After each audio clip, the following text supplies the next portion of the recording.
Hello everyone, मैं नीलम तिवारी आप सभी का मैग्नेट ब्रेन्स में बहुत बहुत स्वागत करती हूँ। मैग्नेट ब्रेन्स एक ऐसा चैनल है जहाँ पर आपको किंडरगार्टन से लेकर 12th क्लास तक के सारे वीडियोस बिल्कुल फ्री अवेलेबल करवाए जाते हैं। और ऐसा भी नहीं है कि आपको स्टार्टिंग के 2 वीडियोस देखने के बाद में कोई भी सब्सक्रिप्शन चार्ज देना हो, क्योंकि magnet brains channel 100% free education available करवाता है।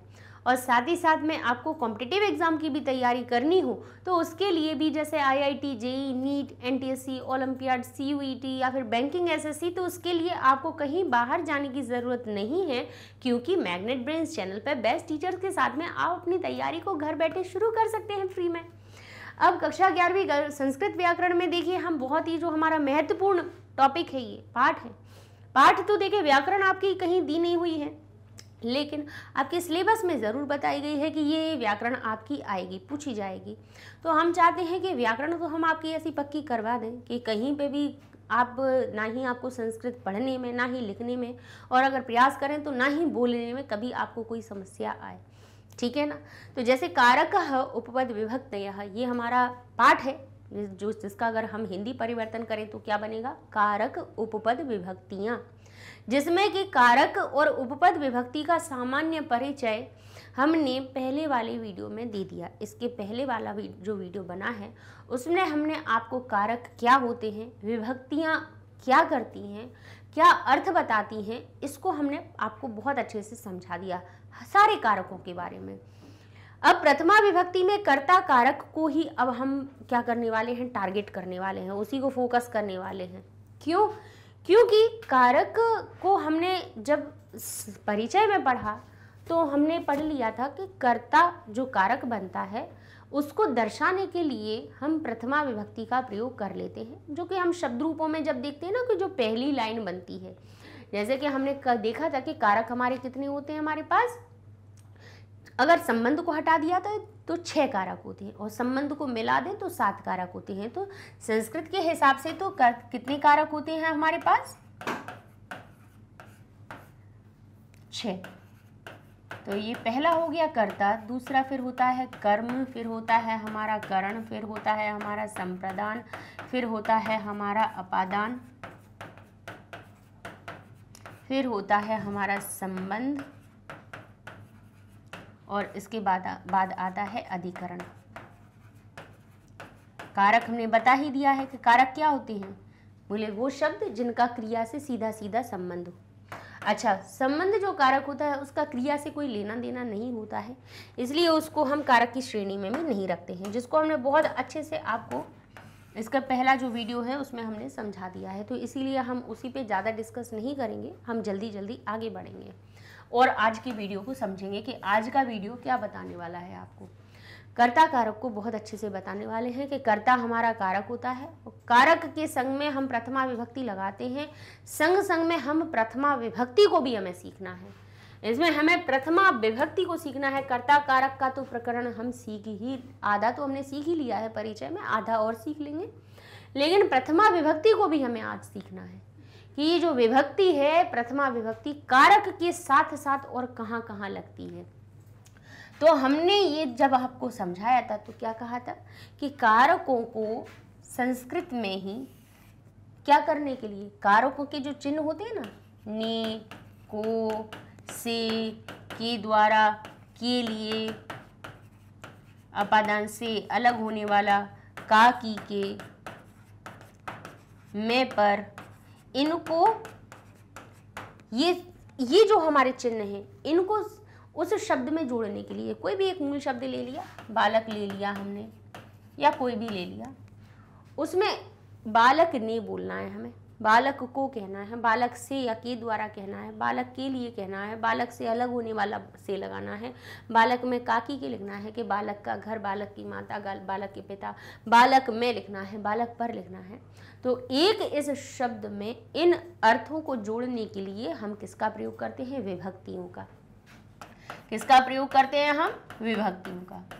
तो कर्ता में कर्ता के चिन्ह को जोड़ने के लिए, उस शब्द में कर्ता की जोड़ने के लिए, कर्ता का जो ने का चिन्ह है, ने का अर्थ है, या कर्ता को दर्शाने के लिए हम कौन सी विभक्ति का प्रयोग करते हैं, प्रथमा का। फिर कर्मणि द्वितीया, करणे तृतीया, संप्रदाने चतुर्थी, अपादाने पंचमी, संबंधी षष्टमी, है ना। इस प्रकार से हम थोड़ा जल्दी ही इनको कर रहे हैं क्योंकि हमें इसको ही पूरा पढ़ लेना है आज के वीडियो में हम प्रथमा विभक्ति को ही। तो अब हम इनको हटा देते हैं, इन सबको हटा देते हैं क्योंकि इनके लिए हम बाद में अपन एक एक करके समझेंगे। अब हमने देखा कि कर्ता के लिए प्रथमा विभक्ति लगाई जाती है, यानी अगर हम प्रथमा विभक्ति के बालक के रूप देखें तो क्या बनते हैं, एक वचन 3 वचनों में विभाजित होती है, एक वचन, द्विवचन, बहुवचन। शब्द रूप देखे ना आपने, तो क्या बनता है प्रथमा विभक्ति में बालक का रूप, बालकः, बालकौ और बालकाः बनते हैं ना। तो ये प्रथमा विभक्ति के ये जो 3 रूप बने हैं, बालकः, बालकौ, बालकाः, अब इन्हीं पे डिस्कस करना है हमें कि ये जो प्रथमा विभक्ति है, अब चाहे बालक में लगी हो चाहे बालिका में लगी हो, बालिका में प्रथमा लगती है तो क्या रूप बनाती है, बालिका, बालिके, बालिकाः, इसी प्रकार से रूप बनते हैं कि नहीं बनते हैं। अकारांत के हों, आकारांत के हों, फिर हम इकारांत के, ईकारांत के, उकारांत के पढ़ते हैं, सभी के रूप पढ़ते हैं। तो भाई ये जो प्रथमा विभक्ति है, केवल अभी तो ये केवल उदाहरण के लिए हमने आपको बता दिए। प्रथमा विभक्ति कहाँ लगती है, आप कहेंगे कर्ता में, यानी ये बालक निश्चित ही कोई ना कोई क्रिया कर रहा है। ये एक बालक क्रिया कर रहा है तो इसको बालकः कह दिया गया है। यदि यही बालक ये अगर 2 हो जाए संख्या में और दोनों साथ में कोई काम करने लगे तो हम बालकौ कह देंगे।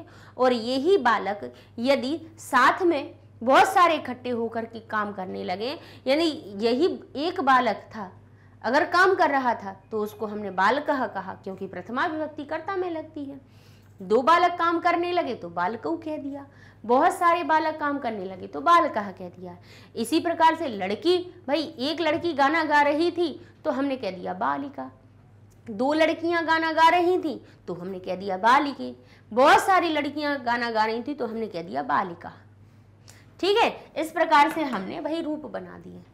ठीक है, लेकिन क्या प्रथमा विभक्ति क्या केवल कर्ता तक ही सीमित है क्या, केवल कर्ता को ही बताती है? नहीं, प्रथमा विभक्ति और भी अर्थों को बताती है।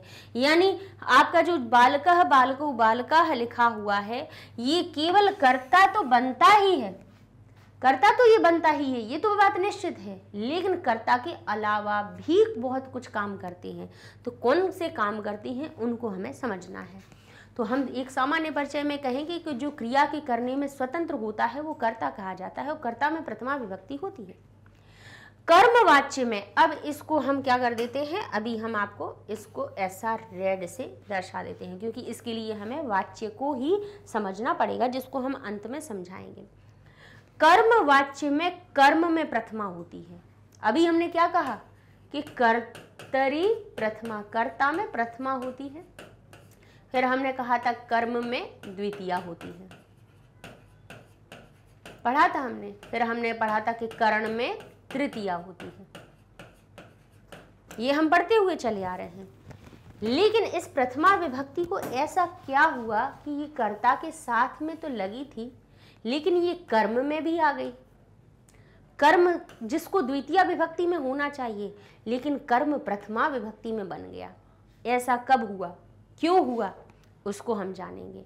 लेकिन कहीं कहीं पर हमारे कर्म में भी प्रथमा विभक्ति होती है। अब कहाँ होती है उसको हम अभी पूरा समझाने वाले हैं, समझेंगे, ठीक है ना। तो पहले साधारण सी जगह में समझ ले, फिर हम अपने वाच्य में पहुंच जाएंगे। क्योंकि क्या लिखा है, कर्म वाच्य में कर्म में प्रथमा विभक्ति होती है। यानी प्रथमा विभक्ति जो हमेशा कर्ता का साथ देती थी, लेकिन वो कर्मवाच्य के वाक्य में, कर्मवाच्य का वाक्य क्या होता है समझाते वाले हैं हम आपको, उस वाक्य में प्रथमा विभक्ति कर्म में लगती है, ना कि कर्ता में। कर्ता में प्रथमा नहीं लगती है, कर्म में लगती है। तो ऐसा क्यों होता है, कैसे होता है, उसको हम समझेंगे। इतना समझ गए। अब इसके बाद कहा संबोधन में भी प्रथमा होती है। जो हम नीचे पढ़ते हैं संबोधन, जैसे हमने अगर एक वचन की रूप देखें बालक के, तो क्या बनता है, बालकः, बालकम, बालकेन, बालकाय, बालकात्, बालकस्य, बालकये, हे बालक। संबोधन में भी आप देखेंगे तो संबोधन में केवल एक वचन का रूप थोड़ा सा परिवर्तित होता है, तो हम कहेंगे हे बालक, द्विवचन का बिल्कुल प्रथमा जैसा ही बालकौ, हे बालकौ, और यहाँ पे हो जाएगा हे बालकः। संबोधन में भी किसी को अगर संबोधित करते हुए बुलाना कि अरे राम, हे राम, तो कहेंगे हे राम। दोनों लड़के हैं हे बालकौ, दोनों बहुत सारे लड़के हे बालकाः, तो संबोधन में भी प्रथमा विभक्ति लगती है। तो अब यहाँ पे हमारे पास क्या हो गया, 3 जगह हो गई कि कर्ता में भी प्रथमा विभक्ति होती है। जरा इनको हाईलाइट करते जाइए। कर्ता में भी प्रथमा विभक्ति होती ही है, ये तो बोले विश्वविख्यात है। कर्म में भी प्रथमा होती है। कब? जब वाक्य हमारा कर्मवाच्य में होता है तब देखेंगे।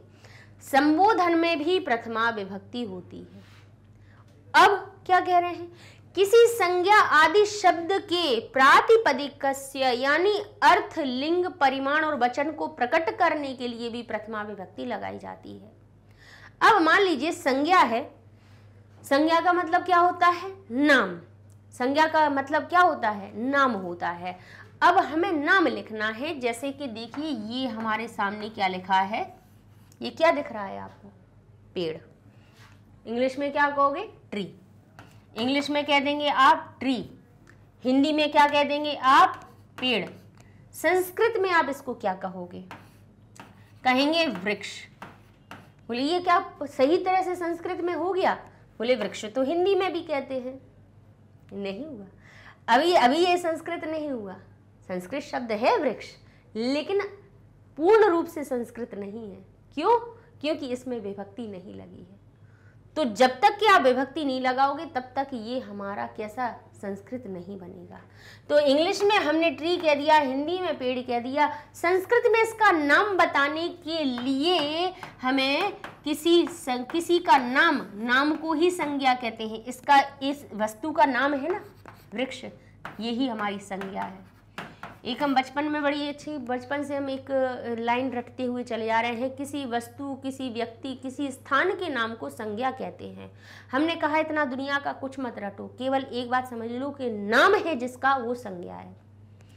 आपका नाम है, क्या नाम है आपका, बोले माधव। आपका नाम क्या है, कह दिया अभिनव। आपका नाम क्या है, कह दिया रमा। आपका नाम क्या है, कह दिया हमारा राधा।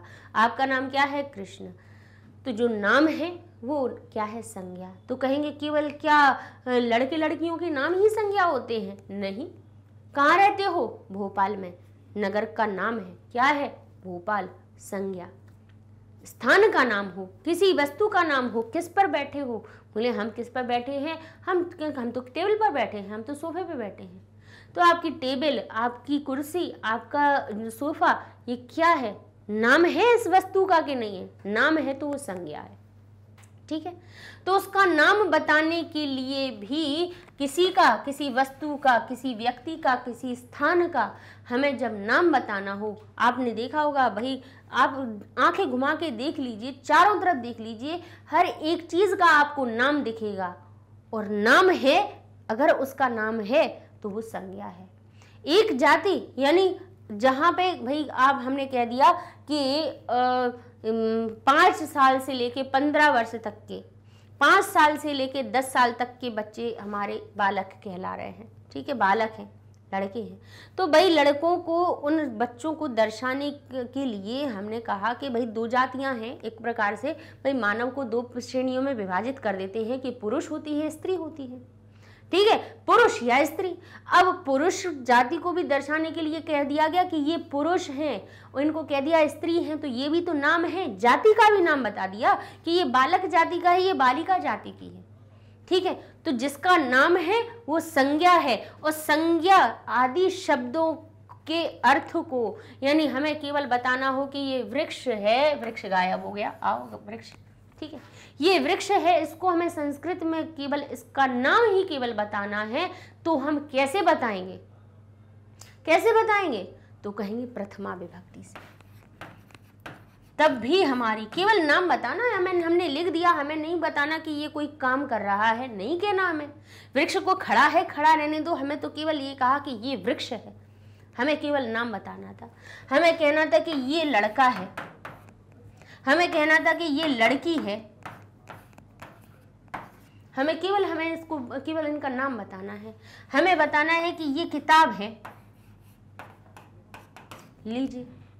हमने कहा कि ये पेड़ है, ये लड़का है, ये लड़की है, ये किताब है। तो केवल नाम बताने के लिए भी हम संज्ञा का प्रयोग करते हैं।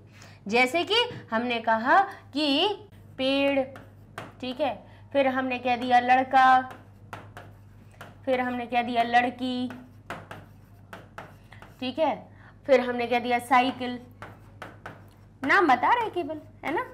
तो क्या करेंगे इसके लिए, जब इनके नाम हमें संस्कृत में बताने हो तो हमें क्या करना पड़ेगा, इन्हें संस्कृत में बताने के लिए प्रथमा विभक्ति का प्रयोग करना पड़ेगा। तो पेड़ को क्या कहा जाता है, वृक्ष, ठीक है। लड़का को क्या कहा जाता है, बालक। लड़की को क्या कहा जाता है, बालिका। साइकिल को क्या कहा जाता है, द्विचक्रिका, ठीक है। अब क्या करेंगे हम इसमें, अब इनको हम प्रथमा विभक्ति दे देंगे। एक वचन है तो एक वचन, द्विवचन, क्योंकि आपने देखा है शब्द रूप पढ़े कि नहीं पढ़े, बालक के पढ़ाए हैं, राम के पढ़ाए हैं। प्रथमा विभक्ति में कौन कौन से रूप बनते हैं, एक प्रथमा विभक्ति यानी पहली लाइन में 3 रूप बनते हैं, रामः रामौ रामः, बालकः बालकौ बालकः। वृक्ष और बालक के एक जैसे बनेंगे। एक है तो हम क्या लिख देंगे, प्रथमा विभक्ति एक वचन का रूप वृक्षः, बालक को लिख देंगे बालकः, बालिका और द्विचक्रिका जैसे कि तैसे रहेंगे। क्यों, इनमें प्रथमा विभक्ति नहीं लगाई है, लगा दी है, और एक वचन भी लगा दिया है, क्योंकि प्रथमा विभक्ति एक वचन में जितने भी आकारांत शब्द होते हैं उनमें कोई परिवर्तन होता ही नहीं है। आपने लता के रूप देखे हैं कैसे बनते हैं, लता प्रथमा विभक्ति में लता, लते, लताः। अगर द्विवचन होगा तो हम कहेंगे, अगर यहाँ लिखा हो 2 लड़कियां, यहाँ लिखा हुआ हो 2 लड़कियां, तो हम कह देंगे बालिके। यहाँ लिखा हुआ हो 2 साइकिलें, तो हम कहेंगे द्विचक्रिके, ठीक है। 2 का अर्थ बताने के लिए कि 2 साइकिलें हैं, बस हमें केवल इतना कहना, 2 साइकिलें तो कह दिया द्विचक्रिके, 2 लड़कियां तो कह दिया बालिके, ठीक है। कह दिया लड़कियां, अब लड़कियां, बस इतना कहना है हमें, केवल हमें बताना कि लड़कियां को क्या कहेंगे संस्कृत में। तो हम यह लिख देंगे कि प्रथमा विभक्ति तो लगेगी लेकिन बहुवचन वाली, तो यहाँ हो जाएगा बालिका, द्विचक्रिका हो जाएगी द्विचक्रिका, हो गया, ठीक है ना। तो इस प्रकार से ये हम नाम बताने के लिए भी अपनी प्रथमा विभक्ति का प्रयोग करते हैं। और प्रथमा विभक्ति कहाँ कहाँ लगती है इनको भी देखें। अब जो हमने आपको चीजें बताई हैं इनको हम सूत्रों से भी आपको समझाएंगे कि किस वजह से ऐसा हो रहा है।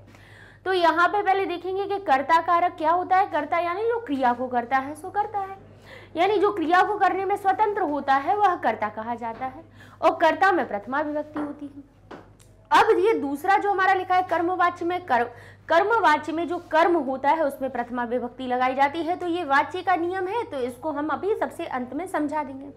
संबोधन में प्रथमा विभक्ति होती है, और किसी संज्ञा आदि शब्द के अर्थ, लिंग, परिमाण और वचन को प्रकट करने के लिए प्रथमा विभक्ति लगाई जाती है। कि किसी का लिंग बताना है, किसी का नाप बतानी है किसी को, तो कैसे बताएंगे, तो इनको हम सूत्रों से अब आपको समझाने वाले हैं।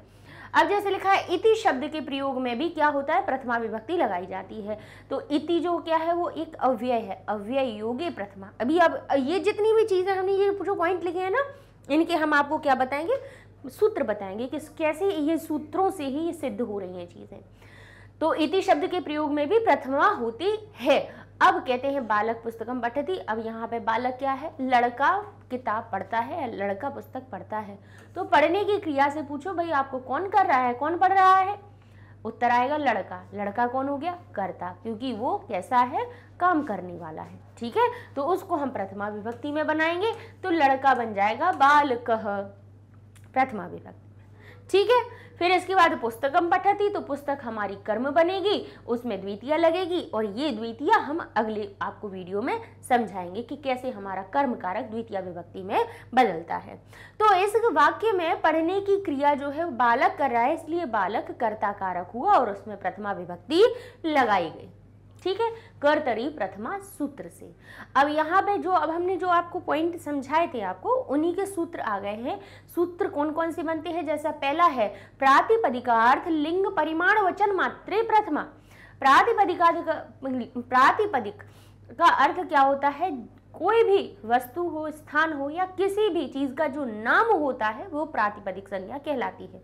किसी के नाम को केवल बताने के लिए तो कहते हैं शब्द शब्दार्थ मात्र में, यानी अगर केवल एक शब्द के अर्थ के मात्र में, अब जैसे लिखा है उच्चैः रामः फलम, है ना, केवल इसका अर्थ बताना है कि ऊंचा नीचा, तो नीचैः उच्चैः प्रथमा विभक्ति लगा दी जाएगी। यहाँ कोई काम नहीं कर रहे हैं, ऊंचा जो लिखा है काम नहीं कर रहा है, राम कोई काम नहीं कर रहा है, फल कोई काम नहीं कर रहा है, केवल नाम बताना है, हमने प्रथमा विभक्ति लगा दी। संख्या मात्र में द्वौ बालकौ, अब संख्या जो है तो उसमें भी हम क्या कहेंगे, प्रथमा विभक्ति। संख्या केवल बतानी हो, केवल संख्या हो तो प्रथमा विभक्ति में ही बताई जाएगी केवल, क्योंकि संख्या भी आपने देखी होगी कि 1 2 3 4 ये कैसी होती हैं, सारी संख्याएं सप्तमी विभक्ति तक में बनती हैं, बनती है कि नहीं। जैसे कि आप अगर देखें एक को तो प्रथमा विभक्ति में बनता है एकः, फिर द्वितीय विभक्ति में बन जाता है एकम, फिर तृतीय विभक्ति में बन जाता है एकेन। तो संख्या भी अगर आपको बतानी है तो आप किस में बताएंगे, प्रथमा विभक्ति में ही बताएंगे। अगर कह दिया जाए एक तो आप कहेंगे एकः, कहा जाए दो तो आप कहेंगे द्वौ, कैसे, प्रथमा विभक्ति में ही हम लगाएंगे। हाँ, लिंग का प्रभाव पड़ सकता है कि केवल तो भाई हमने एक को एकः कह दिया, ठीक है, लेकिन अगर ये एक किसी स्त्री के लिए प्रयोग हो रहा है या नपुंसक लिंग के लिए हो रहा है तो एकः के स्थान पे एका हो जाएगा, लेकिन होगा वो प्रथमा विभक्ति ही वाला एका। नपुंसक लिंग के लिए हो जाएगा तो एकम। भाई लिंग बदल सकता है लेकिन रहेगा वो प्रथमा विभक्ति में ही, ठीक है। तो संख्या मात्र में भी परिमाण यानी नाप तोल बता रहे हैं, तो जैसे लिखा है द्रोणो व्रीहि, व्रीहि यानी धान्य, तो क्या है, बाल्टी भर एक नाप, द्रोण क्या होता है, एक बाल्टी भर का नाप, तो कहेंगे द्रोणः, ये जो ओ की मात्रा है किससे, उत्व संधि से आई है, तो मूल रूप क्या है इसका, द्रोणः व्रीहि, व्रीहि यानी धान्य। अब कहें एक, जैसे आपने नाप तोल के देखे हैं तो कहते हैं कितने गेहूं थे, कितने चावल थे, है ना, कितने धान्य था, तो आप कहेंगे कि बाल्टी भर दिया उसने, है ना। एक नाप जिससे नापा जा रहा हो उस नाप वाली वस्तु को भी प्रथमा विभक्ति में ही दर्शाया जाएगा। लिंग मात्र में जैसे तटः तटी तटम, जैसे अभी हमने कहा एकः एका एकम, भले ही लिंग अलग अलग बन रहे हो कि ये पुल्लिंग के लिए बन रहा है, ये स्त्रीलिंग के लिए बन रहा है, ये नपुंसक लिंग के लिए बन रहा है, लेकिन लगेगी उनमें प्रथमा विभक्ति ही। वचन मात्र में तो वचन कह रहे जैसे एक वचन, द्विवचन, बहुवचन, तो बालकः बालकौ बालकाः, तो इनमें भी हमारी प्रथमा विभक्ति का ही प्रयोग होता है, ठीक है। चलिए, केवल वचन बताना है कि एक लड़का, दो लड़के, सभी लड़के, केवल संख्या बताई जा रही है। यहाँ पे ये नहीं कहा जा रहा कि एक लड़का काम कर रहा है, नहीं कह रहा है, हम कह रहे हैं एक लड़की। अभी जैसे कि हमने कहा था कि दो लड़कियां, सभी लड़कियां, तो यहाँ पे किस सूत्र से ये सारी चीजें हुई है, प्रातिपदिकार्थ लिंग परिमाण वचन मात्रे प्रथमा सूत्र से। ये सूत्र हम आपको क्यों बता रहे हैं कि कई बार क्या होता है कि आपकी जो परीक्षा होती है उसमें ये सूत्र पूछ लिए जाते हैं कि बताइए ये परिमाण में द्रोणो व्रीहि जो हमारा उदाहरण है, बताइए किस सूत्र का उदाहरण है, पूछ लिया जा सकता है आपसे कि ये लिखा है द्रोणो व्रीहि यानी द्रोण के बराबर, द्रोण बराबर कितना, व्रीहि यानी धान्य, ये आपसे पूछ लिया जा सकता है। वो पूछ लिया जाए कि ये किस सूत्र से सिद्ध होता है, तो आप बता देंगे कि प्रातिपदिकार्थ लिंग परिमाण वचन मात्रे प्रथमा सूत्र से इसमें द्रोण में प्रथमा विभक्ति आई है, ठीक है। तो ये चीजें भी पूछ ली जा सकती हैं, इसलिए हम आपको बता देते हैं। फिर हमारा क्या लिखा है, क्रिया संपादकः कर्ता, क्रिया का संपादन करने वाला कर्ता होता है, ये क्या सूत्र आ रहे हैं, और कर्तरी प्रथमा, और उसी कर्ता में प्रथमा लगाई जाती है, अभिधेय मात्रे प्रथमा। अब जैसे कि किसी का अभिधेय यानी नाम बताने के लिए अभी हमने जैसे आपको हिंदी में इसको समझाया था कि केवल नाम बताने मात्र के लिए भी प्रथमा लगाई जाती है, किस सूत्र से, इससे अभिधेय मात्रे प्रथमा से, ठीक है। अभिधेय का मतलब क्या होता है, नाम। अविधेय मात्रे केवल नाम अगर अकेला बताना हो तब भी आप प्रथमा लगाएंगे, वचन के अनुसार बदल जाएगा कि एक का नाम बताना है, दो का नाम बताना है, या बहुत सारे का नाम बताना है, ठीक है। जैसे एक पत्ता पर्ण हो गया, दो हो गए पर्णे हो गए, बहुत सारे पत्ते हो गए पर्णानी हो गया, लेकिन लगेगी तो प्रथमा ही। और यहाँ कह रहे हैं कि पहला सूत्र कहता है क्रिया संपादकः कर्ता, क्रिया का संपादन करने वाला कर्ता होता है, यानी जो क्रिया काम को करता है वो करता है, ठीक है। संस्कृत में इसको ऐसे कह दिया, हमने आपको सरल भाषा में बता दिया। कर्तरी प्रथमा, कि कर्ता में प्रथमा विभक्ति होती, जैसे रामः गृहं गच्छति, ग्रामम गच्छति, कि राम गांव जाता है तो कौन जा रहा है, राम जा रहा है, जाने का काम राम संपादित कर रहा है तो राम कर्ता हो गया, तो राम में प्रथमा विभक्ति रामः लगा दिया। दो लड़के जाते हैं बालकौ लगा देंगे, बहुत सारे लड़के जाते हैं बालकाः लगा देंगे। कृष्णः पुस्तकम पठति, कृष्ण पुस्तक पढ़ता है, पढ़ने का काम कृष्ण कर रहा है तो प्रथमा विभक्ति लगाई गई इसमें। ठीक है, तो यहां पर भी देख लिया, जैसे कि केवल नाम बताना है, राम कृष्ण गजः देव आदि, तो सब में प्रथमा लगा दी गई। अगला सूत्र हमारा कहता है अव्यय योगे प्रथमा, अव्यय के योग में भी प्रथमा लगाई जाती है। जैसे अव्यय शब्द के योग में प्रथमा होती है, जैसे शूद्र कह इति राजा आसीत, तो इति जो है हमारा अव्यय, हमने कहा था कि इति के योग में क्या लगाया जाता है, प्रथमा लगाई जाती है। तो यहाँ पर क्या हो रहा है, यहाँ पे इति के साथ में कौन है, कहेंगे राजा। कृष्ण इति सखा अस्ति, भाई शूद्रक जो है वो राजा है, शूद्रक इति राजा आसीत, यानी शूद्रक नाम का राजा था। कृष्ण इति सखा अस्ति, कृष्ण नाम के कौन है, सखा है। तो जो राजा है, सखा है, ये कैसे आए, प्रथमा विभक्ति में आए। ठीक है ना। अव्यय योगे प्रथमा, हमने कहा था आपको सूत्र हम बताएंगे, किस वजह से। इति क्या है, इति आदि, ये क्या है हमारे, बोले इति होता है, आदि होता है, ये सारे क्या है, अव्यय है। इन अव्यय के योग में अगर कोई हमारा शब्द लिखा हो तो प्रथमा विभक्ति में ही आ जाता है कि शूद्रक नाम का कौन है, राजा था। कृष्ण इति सखा अस्ति, तो इति के योग में भी हम क्या लगा देते हैं, प्रथमा लगाते हैं। किस सूत्र से, अव्यय योगे प्रथमा सूत्र से।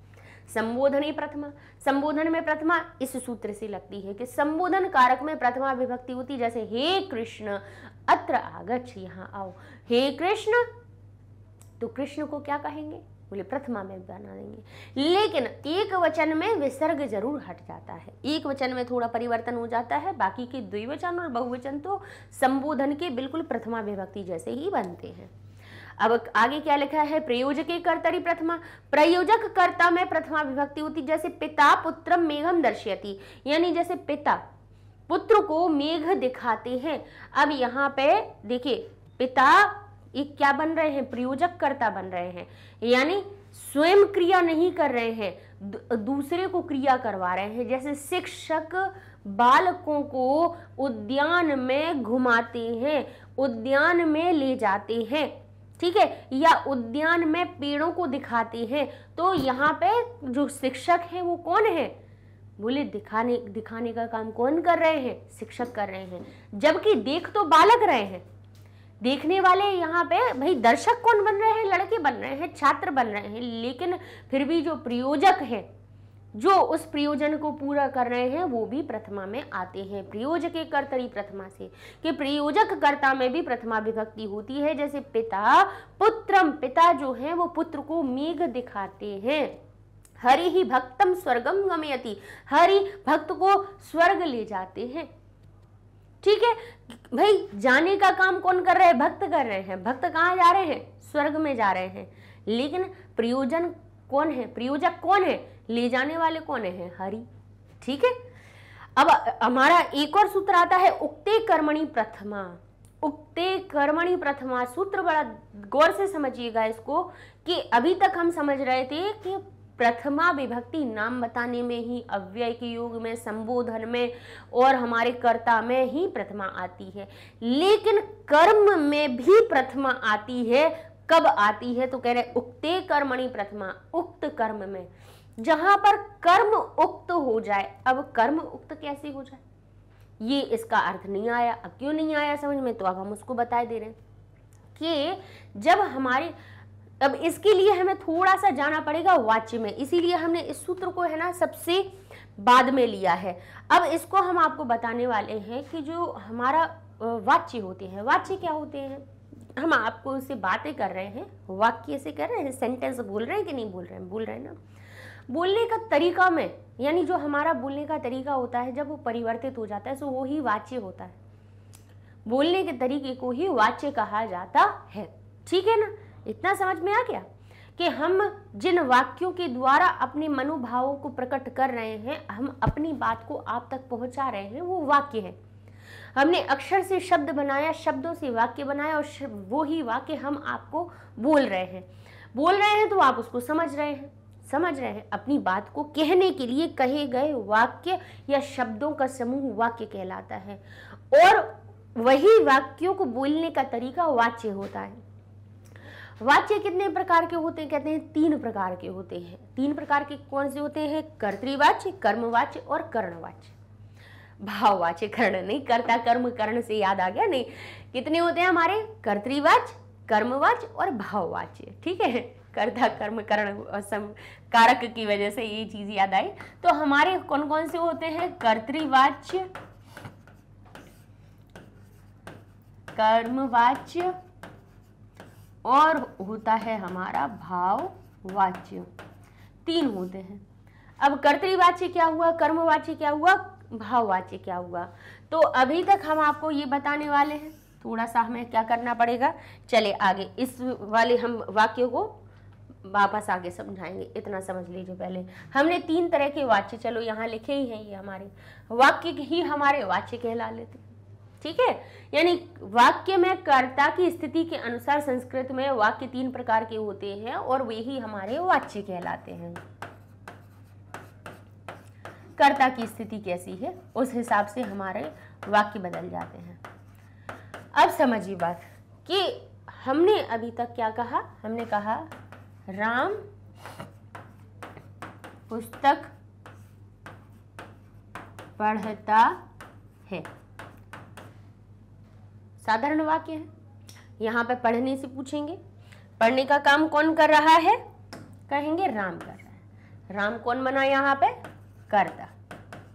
ठीक है, अब इसके बाद में वो पढ़ने के द्वारा क्या पढ़ना चाह रहा है? पुस्तक को। पुस्तक क्या हो गया उसकी? कर्म, कर्मणि द्वितीया। ठीक है, क्रिया किसका अनुसरण करती है? जिसमें प्रथमा विभक्ति लगी होती है। कहेंगे कर्ता का अनुसरण नहीं करती है, बिल्कुल करती है, लेकिन जब करती है जब कर्ता में प्रथमा हो तब। तो कहेंगे अभी तो बिल्कुल ऐसा कुछ लग ही नहीं रहा है कि राम के साथ में या तो नी दिखे या कोई चिन्ह ना दिखे, तब हमें समझना है कि राम को प्रथमा विभक्ति में ही बदलना है। अगर पूछा भी जाए कि किसने पढ़ा तो कहेंगे राम ने पढ़ा। ठीक है, तब भी हमारा कर्ता ही राम निकल के आ रहा है और कोई नहीं निकल रहा। पुस्तक तो नहीं पढ़ने का काम कर रही है, तो हम इसमें क्या करेंगे? कर्ता है तो इसमें प्रथमा विभक्ति लगा देंगे। कर्मणि द्वितीया सूत्र से कर्म में द्वितीया लगा देंगे। द्वितीया को अभी अपन और अच्छे से पढ़ेंगे अगली वीडियो में। यहाँ पर क्रिया क्या करेगी? क्रिया किसके अनुसार आएगी? जिसमें प्रथमा विभक्ति है। किस में है प्रथमा विभक्ति? कर्ता में, इसके अनुसार बनेगी। तो ये बनने के लिए क्या करती है? जब हमने क्रियाएं पढ़ाई थी आपको क्या बताया था कि क्रिया क्या करती है? कर्ता का क्या पहचानती है? पुरुष और वचन पहचानती है, उस हिसाब से लगा दी जाती है ना।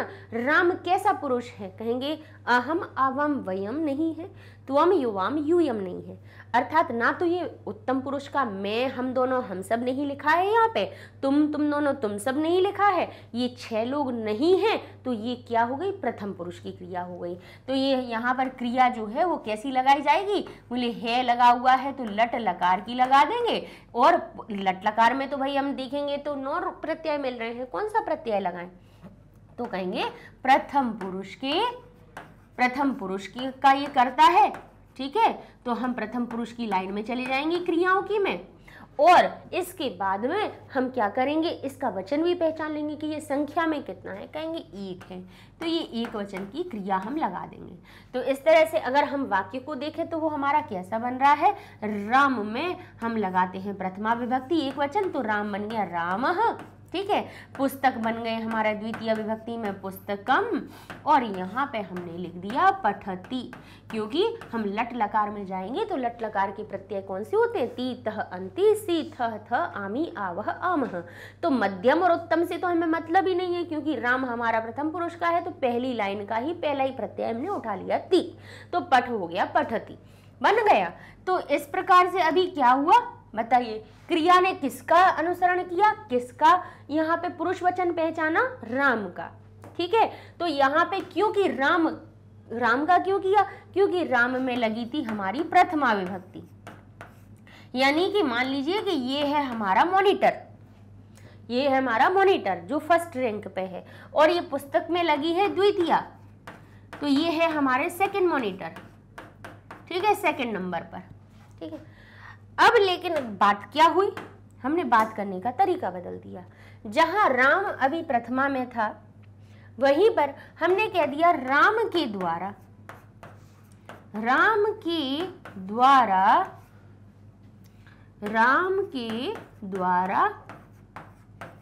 पुस्तक पढ़ी गई। अब यहां पर क्या समस्या आई? समस्या यहां पर ये आई है कि हमें क्या होता है, हमारे पास क्या होते हैं, चिन्ह होते हैं। कौन से? हर एक कारक के, हर एक कारक के अपने अपने चिन्ह होते हैं कि नहीं होते हैं। कर्ता का चिन्ह क्या होता है? ने।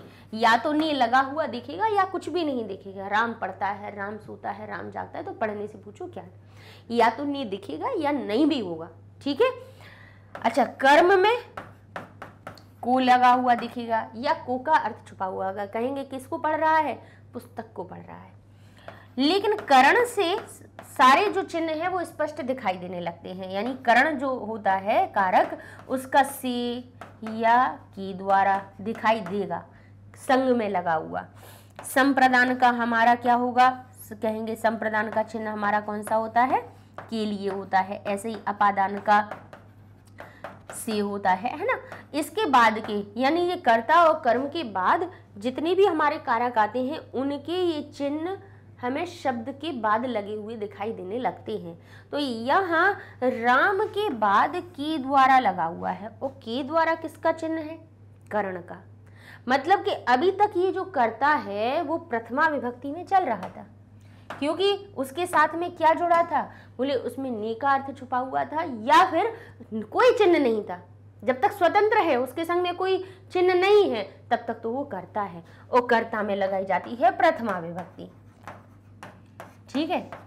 कर्म में लगाई जाती है द्वितीया। बोले ये तो सर्वविदित है ना, इसमें कोई संशय नहीं है। करण में लगाई जाती है तृतीया। करण कारक में कौन सी विभक्ति होती है हमारी? तृतीया। अब यहाँ पर बात यही हुई है कि राम के साथ में यहाँ पर कोई चिन्ह नहीं था, स्वतंत्र था, तब तक तो प्रथमा लगाई। लेकिन राम ने संगति कर ली करण की, चिन्ह की। राम ने जो करता था उसने किसकी संगति है? तो वो काम करने वाला अभी भी, लेकिन उसने चिन्ह किसका ले लिया? तृतीया विभक्ति का ले लिया। वही बात है कि जैसे हम पढ़ रहे थे, अभी तक तो हम फर्स्ट रैंक में आ रहे थे, लेकिन 2-3 महीने बाद हमने किसी थर्ड रैंक वाले से क्या कर ली? दोस्ती कर ली, या किसी कम पढ़ने लिखने वाले बच्चे से दोस्ती कर दी, तो हम थर्ड रैंक पे पहुंच गए। तो यहाँ पर राम में जब के द्वारा जुड़ गया तो राम हो गया रामीण।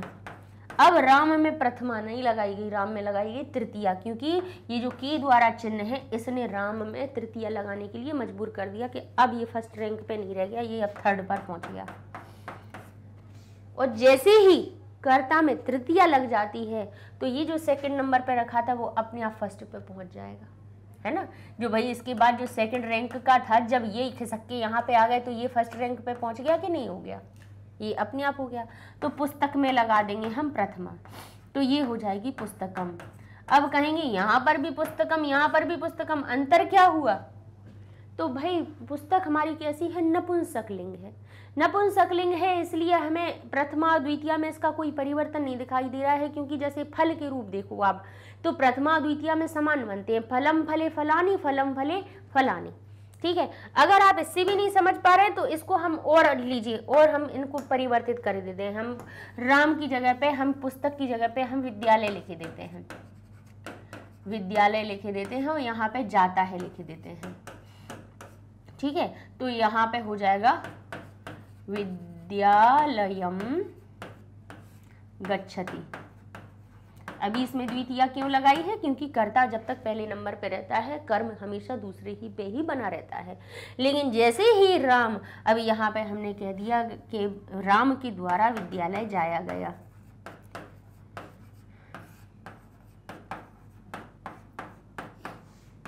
ठीक है। जैसे ही हमने इसको क्या किया?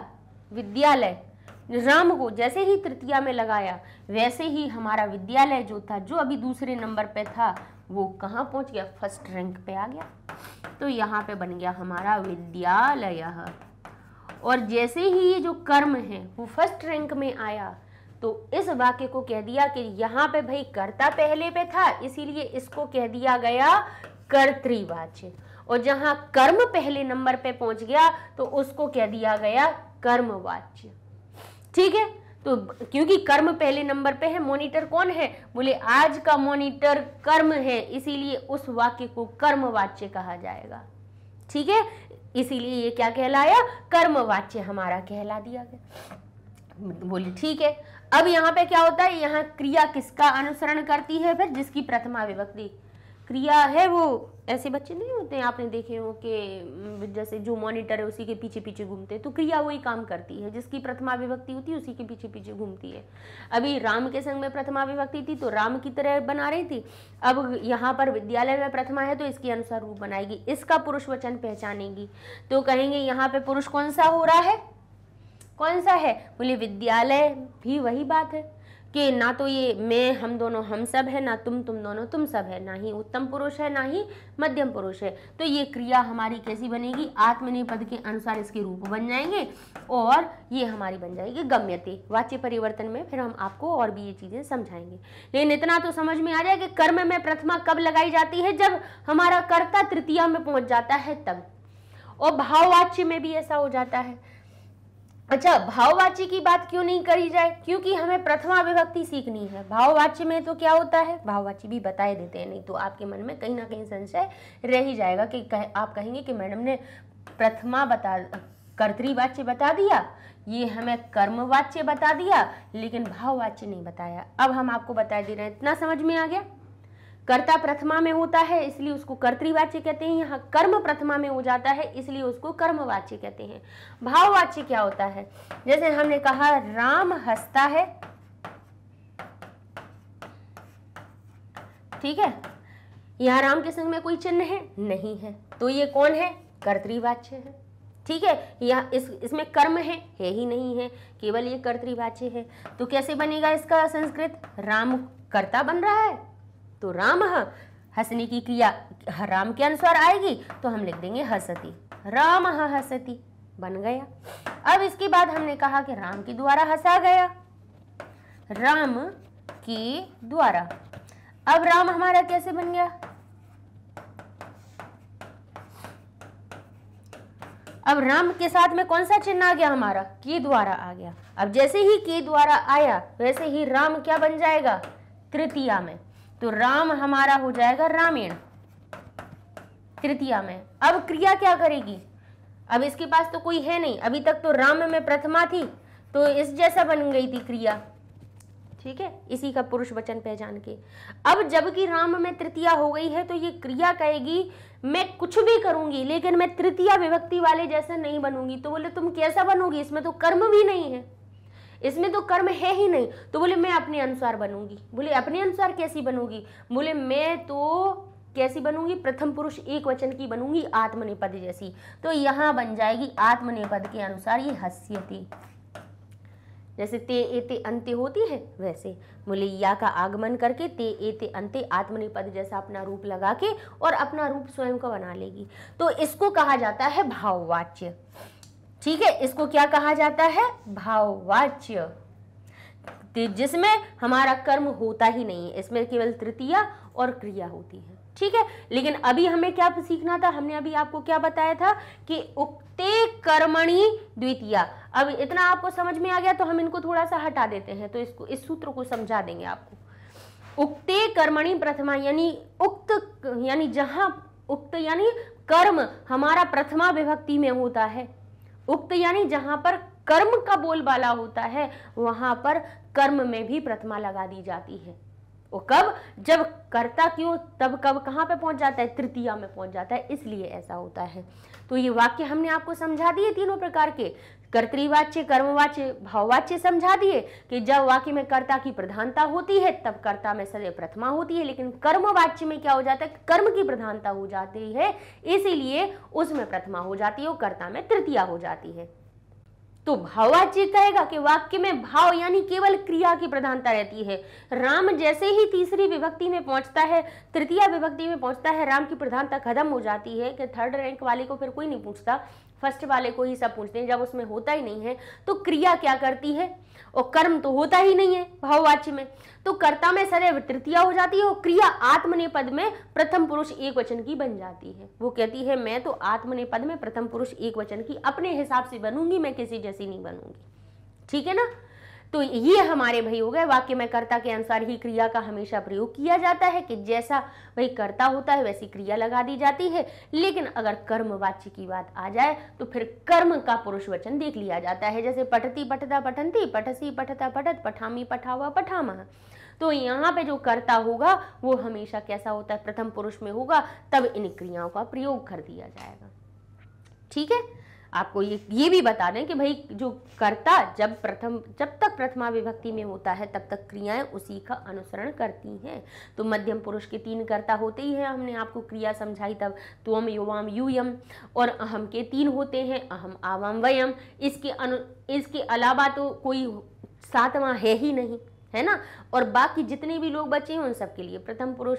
बालकः पठति, बालकौ पठता, बालका पठन्ति, बालिका पठति, बालिके पठतः, बालिकाः पठन्ति, है ना, इस प्रकार से। लेकिन त्वम पठसि, जो त्वम के लिए, त्वम युवाम यूयम के लिए मध्यम पुरुष की ही क्रियाएं आती हैं। तो ये इसलिए बता दिया कि वाक्य में जब आप कर्ता में प्रथमा विभक्ति लगा रहे होंगे तब क्रिया को कर्ता के अनुसार बनाइएगा। लेकिन जब कर्म में प्रथमा लगानी हो, और कर्म में प्रथमा कब लगाएंगे, जब कर्ता तृतीया में पहुंच गया होगा, कर्ता के संग में के द्वारा जुड़ गया होगा, तब आप कर्म का पुरुष वचन पहचान लेंगे। ठीक है। तब ही आपका जाके सही प्रकार से वाक्य बनेगा। केवल 2 चीजें पहचाननी होती है। यहां लिख दिया हमने कि छात्र पढ़ता है, छात्र, 2 छात्र पढ़ते हैं, तुम सब पढ़ते हो। एक बार प्रयोग बता ही दें, कहने से नहीं तो क्या होता है कि भूल जाते हैं। मैं पढ़ता हूं। तो यहाँ पे पढ़ने का काम कौन कर रहे हैं, 2 छात्र। तो 2 छात्रों को क्या कहा जाएगा, कहेंगे छात्र को बालक जैसा रूप बनाएंगे, प्रथमा विभक्ति लगाएंगे, क्योंकि यहाँ पे कर्ता क्या बनेगा, प्रथमा में। तो कर्तरी प्रथमा सूत्र के हिसाब से 2 छात्र का रूप क्या बनना चाहिए, बालकः बालकौ बालका। ऐसे छात्रः छात्रौ, द्विवचन में क्या बनेगा, छात्रौ। और क्रिया कैसे आएगी, बोले अभी इसमें प्रथमा विभक्ति लगी है इसलिए इसके 2 चीजें पहचान लेगी क्रिया, क्या, पुरुष और वचन को। तो छात्र का पुरुष वचन पहचानेगी। तो पुरुष वचन पहचानने के लिए क्या करना है, उसको 6 लोगों को याद रखना है कि मैं, हम दोनों, हम सब, नहीं है, नहीं, तुम दोनों, तुम सब, है क्या, नहीं है। तो ये बाकी सब प्रथम, मैं उत्तम, तुम मध्यम, बाकी सब प्रथम। मैं उत्तम पुरुष का कर्ता होता है, तुम मध्यम पुरुष का कर्ता होता है, बाकी सब प्रथम होते हैं। तो क्रिया किसके अनुसार आएगी, कर्ता के अनुसार। कौन सी आएगी, प्रथम पुरुष की, प्रथम पुरुष की आएगी। अब यहाँ पे संख्या देखनी पड़ेगी, संख्या देखनी पड़ेगी कि ये कितने हैं, 1 हैं, 2 हैं, बहुत सारे हैं, क्योंकि संख्या के आधार पे भी 3 श्रेणियां बनी हुई हैं, 3 कैटेगरी बनी हुई हैं। तो कहेंगे छात्र कैसे हैं, 2 हैं। तो क्रिया हमारी कैसी आएगी, प्रथम पुरुष द्विवचन की, प्रथम पुरुष द्विवचन की आ जाएगी पठतः। तो इस प्रकार से क्रिया कर्ता का पुरुष वचन पहचान लेती है, पुरुष पहचानती है, वचन पहचानती है और उसके हिसाब से लग जाती है।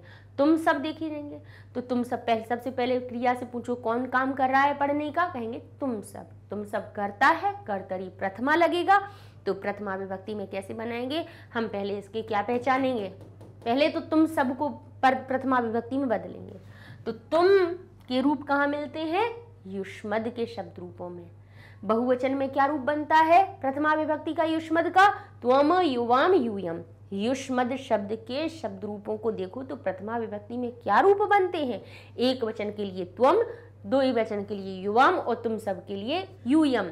तो यहाँ पे क्या लिखा है, तुम सब, अर्थात ये हो गया हमारा यूयम, बना दिया। अब पढ़ने की क्रिया इस जैसी आएगी, क्या पहचानेगी, बोले पुरुष वचन, पुरुष पहचानेगी, वचन पहचानेगी। कौन सा पुरुष है, कहेंगे अहम आवाम वयम नहीं है, लेकिन त्वम नहीं है, युवाम नहीं है, यूयम जरूर है। तुम दोनों, तुम सब, यानी मध्यम पुरुष का, मैं उत्तम तुम मध्यम। ये कौन सा पुरुष है, कहेंगे ये मध्यम पुरुष है। मध्यम पुरुष का कर्ता बन रही है, ये कर्ता मध्यम पुरुष का है, और वचन इसमें कौन सा है, संख्या कौन सी है, बहुवचन है। तो मध्यम पुरुष बहुवचन की क्रिया क्या आ जाएगी, यूयम पठत। ठीक है। अब आए अगले वाक्य पर, लिखा है मैं पढ़ता हूं, तो मैं को पहले संस्कृत में परिवर्तित करना पड़ेगा। मैं के रूप कहाँ मिलते हैं, अस्मद में मिलते हैं। अस्मद में रूप क्या बनते हैं, प्रथमा विभक्ति में अहम आवाम वयम। तो एक वचन का रूप क्या बनेगा यहाँ पर, अहम। अहम धातु क्या है, पठ है, किस जैसी बनेगी, बोले जैसा कर्ता होगा वैसी।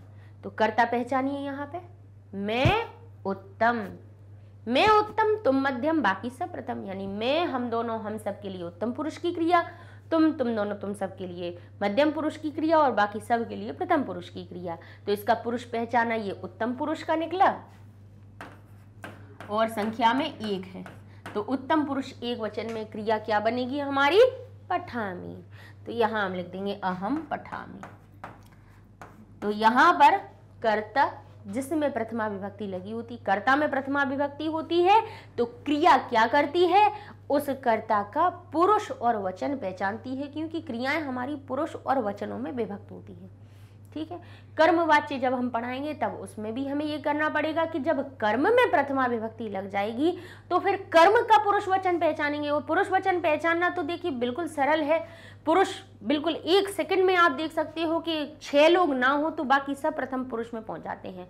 अहम आवाम वयम उत्तम पुरुष की क्रियाएं आती हैं, त्वम युवाम यूयम के लिए हमारी मध्यम पुरुष की क्रिया आती है, बाकी सब के लिए प्रथम पुरुष की क्रियाएं लगाई जाती हैं।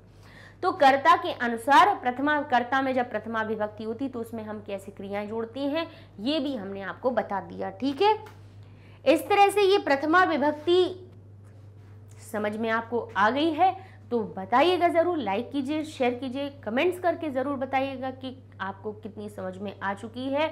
अब कोई आपके मन में डाउट तो नहीं रह गया है, क्योंकि प्रयास हम यही करते हैं कि भले ही एक वीडियो देखें आप, लेकिन एक टॉपिक हो, लेकिन वो ऐसा हो जाए कि वो आप कभी भूलें नहीं, उसके लिए आपके मन में कोई भी संशय ना रह जाए। ठीक है ना। चलिए मिलेंगे अगले वीडियो में, लेकिन उसके पहले ये बता देते हैं कि ये सारी चीज़ें मिलने कहाँ वाली हैं। ये सारी वीडियो आपको कहाँ मिलेंगे, यूट्यूब की प्लेलिस्ट में मिल जाएंगे। एप्लीकेशन को प्ले स्टोर से डाउनलोड करेंगे तो उसको ओपन करेंगे तब भी ये आपको ऐसा पेज मिलेगा। और वेबसाइट को भी जब ओपन करेंगे, कैसे करेंगे वेबसाइट को, आप गूगल पे जा करके गूगल पे लिखेंगे magnetbrains.com, एंटर करेंगे, वेबसाइट का भी ऐसा ही पेज ओपन हो जाएगा जैसा कि एप्लीकेशन का होगा। अब यहाँ एक्सप्लोर टॉप कोर्सेज में देखेंगे सारे कोर्सेज लिखे हुए हैं जो जो आपको पढ़ाए जा रहे हैं, और फिर इसमें इंग्लिश मीडियम पे क्लिक करेंगे तो इंग्लिश मीडियम की क्लासेस आ जाएंगी कि किस किस क्लास के लिए क्या हर क्लास के लिए बनाते जा रहे हैं आपके वीडियो। तो 11th क्लास में जाएंगे, 11th क्लास के सब्जेक्ट की लिस्ट आ जाएगी कि देखिए इतने सारे सब्जेक्ट की वीडियो आपको बनते जा रहे हैं आपके लिए। भास्वती भी बन चुकी है, पूरे वीडियो बना दिए हैं, व्याकरण पर आ गए हैं, व्याकरण को क्लिक करेंगे, व्याकरण के यहाँ पर आपको पाठ के नाम आ जाएंगे और साथ में यहाँ लेक्चर की भी संख्या लिखी है कि हर एक पाठ के कितने वीडियो बने हैं। और वीडियो केवल एक ही चीज़ के नहीं है, हर एक अलग टॉपिक के हैं। तो आप जैसे इसको खोलेंगे आपके सामने ऐसी लिस्ट आ जाएगी कि देखिए जैसे शब्द रूप के कौन कौन सी वीडियो है, खोलिए आपके सामने वो ओपन हो जाएगा। यहाँ से नेक्स्ट पे भी जा सकते हैं। तो इसलिए एक तरह से ये जो वेबसाइट है या एप्लीकेशन है आपकी लाइब्रेरी है, जिसमें आप एक पार्ट को सिलेक्ट कीजिए और उसके सारे टॉपिक निकाल के एक एक करके आप सारे पढ़ सकते हैं। और आपको पता भी रहेगा कि 11th क्लास की व्याकरण के लिए कौन कौन से टॉपिक होते जा रहे हैं। तो साथ साथ में अपनी पढ़ाई को करते जाइए। मिलते हैं अगली वीडियो में। अपनी द्वितीया विभक्ति और कर्म कारक को सीखेंगे कि कहाँ पर कर्म के साथ में तो द्वितीया आती है लेकिन और भी कहाँ कहाँ पे कौन सी परिस्थितियाँ बनती हैं जहाँ पर द्वितीया का प्रयोग किया जाता है, क्योंकि हम कारक के संग में उपपद विभक्ति भी आपको समझाते जा रहे हैं। ठीक है, मिलेंगे अगले वीडियो में, तब तक के लिए धन्यवाद।